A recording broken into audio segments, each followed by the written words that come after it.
What do you think of Kansas? Obviously, this guy's done a good job. I mean, turning them around. They look a lot different from what they've looked like in the past.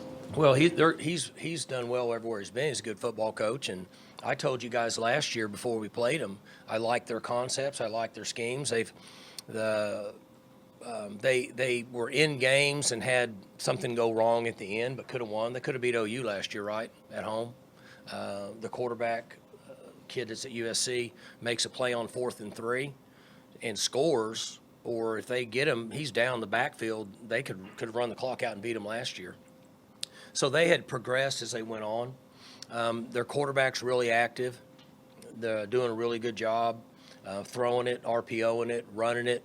They're motioning and getting to what I call triple option with an RPO off of it, doing some different things. And they're playing hard, and you got to play well to beat them. They've really come along defensively as far as running to the football, and almost effort has been the big deal on that side of the ball. Yeah, in most cases, if you're winning a little, you run to the ball. If you're just losing consistently year after year after year and game after game, you don't run to the ball.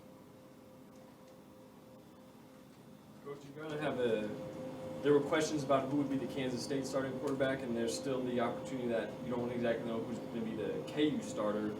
Does the approach change any after how it went last week? What do you mean approach? Preparing for a quarterback when you're not sure who it's Well, going to be. we didn't prepare. We prepared the same way. Whoever they played at quarterback would be the same for us, and it would be the same for Kansas. I got bad information last Monday on who was playing, but that didn't have anything to do with us not playing well. They're running the same plays with both of these quarterbacks, I guess is what I'm saying. Back to Kansas, in years past, they've occasionally played people tough, but basically it was a breather for everybody. This year, they're a very solid team, and Big 12 is known as the no bad teams league. Everybody's some level of Kind of good. what we talked about in here 5 or 6 weeks ago. So does that change anything that you do or programs do, knowing that, hey, you got to play an A game most weeks to have a chance to win? You know what's interesting with them, we talked about what you just brought up. There's been a number of teams over the years go up there and play there when they were struggling. I mean, we can call it like it is. I mean, and not play very good. I mean, I'm sure you've been there enough times following OU and following us when we were pretty good, and you looked at the scoreboard, there's like 3 minutes to go in the third quarter, and it's like 24-17. And I've been there a number of times with what I would have considered on paper a considerably better team, and we weren't playing very good.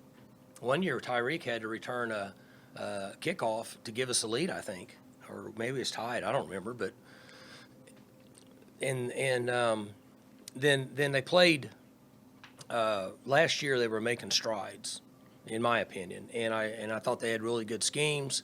In my opinion, they were well coached.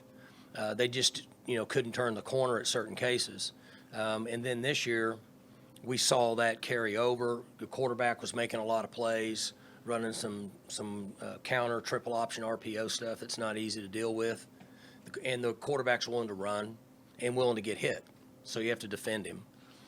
And then, so I don't know what somebody mentioned, but you start to win a little bit. Now everybody chases the ball and trying to make plays and having fun. And then instead of 12 or 15,000 people coming to the game, now they got 40 or 45 or whatever they've averaged, and things change, and it doesn't take long. So it's really good for our conference and not as good for the coaches because you got to go out and play well, as we've seen. For more information, you can visit TulsaWorld.com.